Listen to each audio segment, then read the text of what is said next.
Hi again, everyone. This video is sponsored by contribution from Claudia, and here's her story. Hi, it's Claudia. Use my name. The donation enclosed is smaller than the others I sent, but I think it's adequate. Please don't take it as an insult to your worth. I'm short this month. You guys don't need to explain that to me. You don't. You don't. I don't keep a record in my head of who donates what when. I really don't. The only reason it came up in that other video is that it was a special circumstance because of a girl with special needs. That's why I remembered it outright. But don't worry, I appreciate everything. I've replayed the videos you made for me recently to reinforce my resolve. I'm getting free of narcissists. Your advice helped me get to the tipping point where I found the courage to get rid of bad people. What I like about you is that you are in touch with your anger and you show no signs of being codependent. That makes you a good role model for women. I blew off a somatic narc friend who showed her true colors by making fun of a teen girl we both know, a friend of both our daughters. You know, when people make fun of other people's kids, that is a fucking red flag. It's a kid. You don't make fun of people's children. And what was she making fun of her about? Probably something she couldn't control anyway, about the way she looked. Horrible. An adult woman did it. Whether the kid knew about it or not, that gives off an aura. And it's just fucking wrong. Usually this friend is all sweetness and charm. Her vicious remark gave me a glimpse of the true character behind her mask. Right, she's all sweet unless she sees somebody that challenges her, that she sees as a threat, then you're going to see the real her. She had a facial expression of hatred as she talked about this little girl's weight gain. There you go. There you go. Making fun of a kid for getting heavy.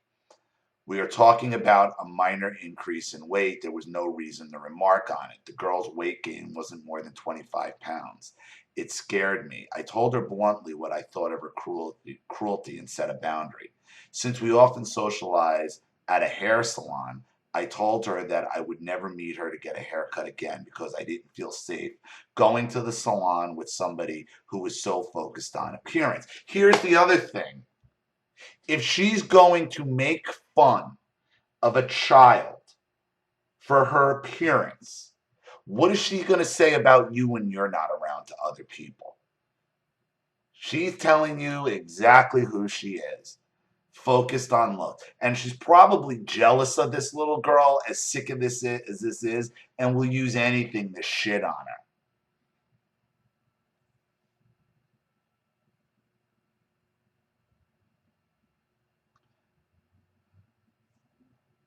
I could just picture her mocking me if something went wrong with I could just picture her mocking me if something went wrong with my hair.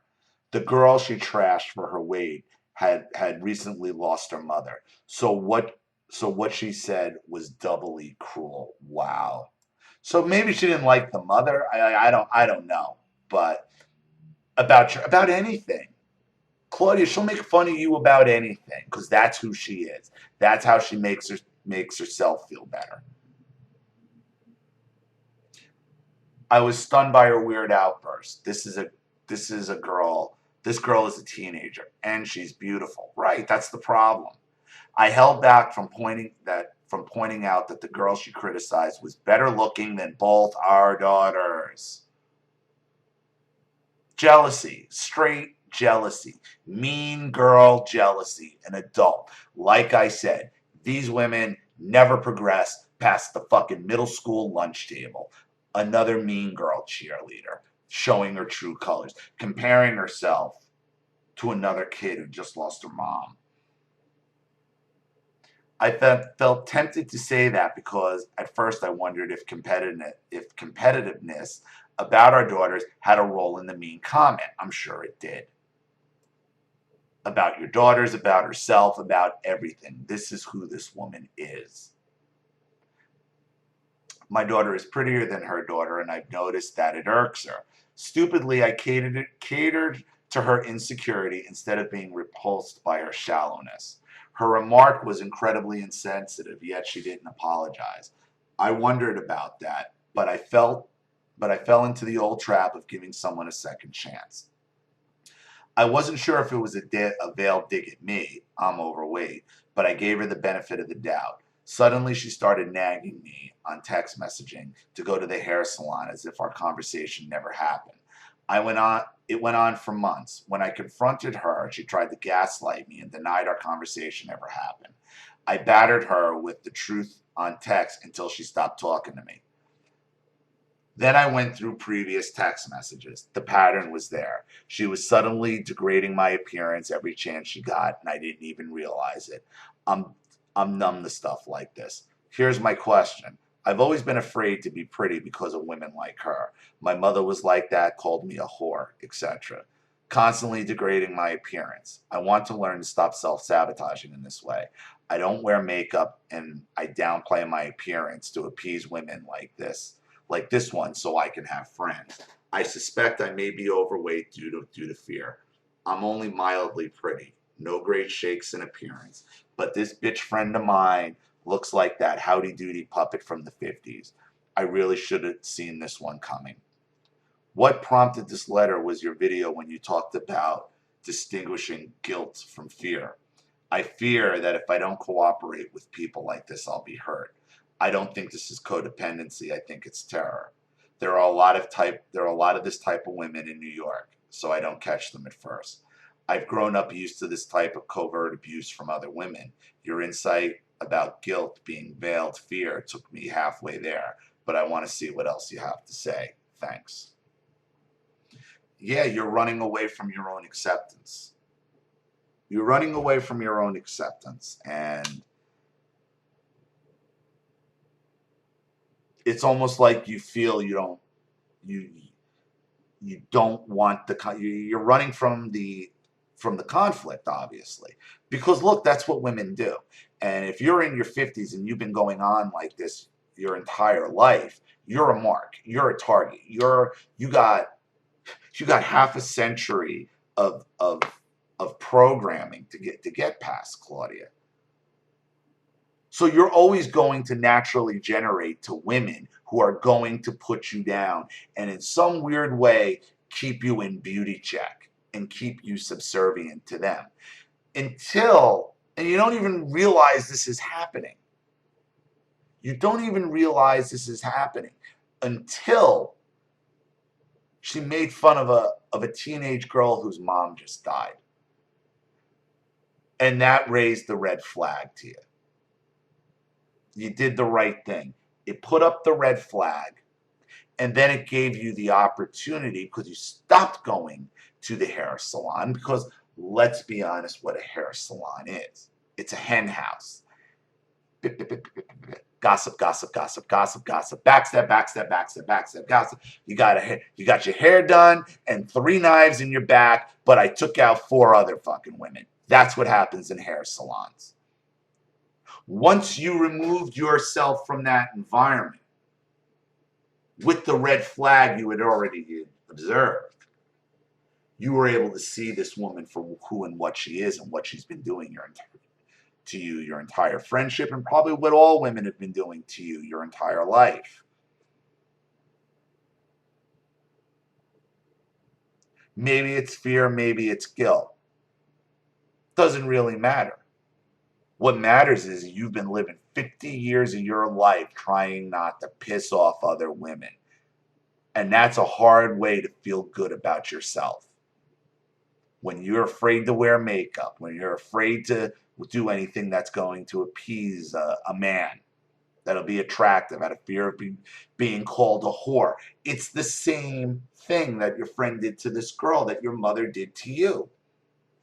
The same thing. Stop being friends with your narcissistic mother, even though it's not. It's just another version of your narcissistic mother. That's what you're dealing with. That's what the pattern you're repeating. You keep bringing women into your life who are going to treat you like your narcissistic mother. So in order not to be called a whore by your narcissistic mother, who now represents your friend, you dress down to avoid that. But for some reason, you will generate to people like that because That's how you were programmed. Okay? Here's what you do going forward, Claudia. Any woman, wear makeup, get your hair done, wear the clothes you want, be who you want. And any woman who shit talks you, there's your red flag. Up, red flag. And what you're going to find, and this is going to be frustrating for you, Claudia, it's hard for women to be friends. It's hard because a lot of women do this. A lot of women do this.